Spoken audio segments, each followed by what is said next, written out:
Now, this is a very interesting comment, not only because it's absolutely true, but because it kind of implies that I don't care about young men, which is not the case. I have a 15-year-old son, and in fact, the first time he ever went into town on his own with his group of friends, they all got attacked. He got punched in the head and one of his friends got shot in the leg with a BB gun. Unfortunately, I'm very aware of the dangers that young men face when they're out and about. The reason I didn't direct my last video towards young men was because actually the dangers that young men and young women face are on the whole very different.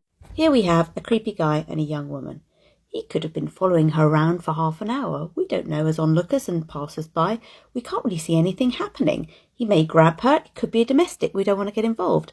And that's why young women need a secret, discreet sign to go and get help from other people. Unfortunately, with young men, it's often a different story.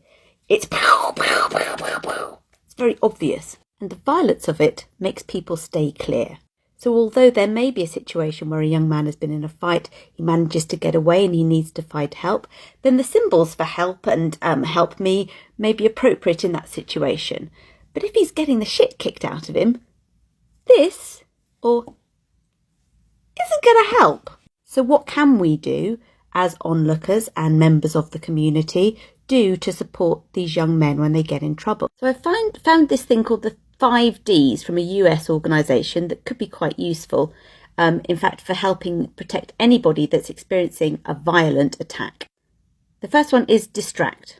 Just going up to the person that's being attacked as if you know them and distracting the fighter from what's going on. I live in an area with lots of students and on the whole they're all lovely. They're just going about their business, but occasionally some of the young lads will have a fight. And if I come across them, what I will do is go up to them and say, "Hi guys, is everything all right here?" I know it's ridiculous, but quite often that is enough to just stop the fight and let the aggressor know that they've been seen. The second one is delegate.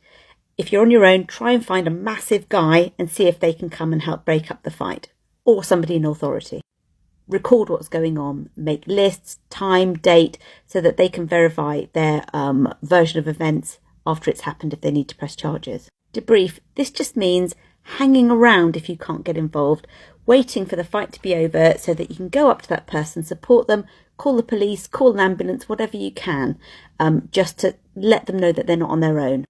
And finally, be direct. If you're feeling bolshy, say something directly to the aggressor like, "Get off them, let go now!" Something like that. What these don't do is say to call the police, but actually if there's a serious fight going on, let's call the police so that they can get some help. I know these aren't perfect, but I hope they help. Drop me some comments if you have more ideas. Bye.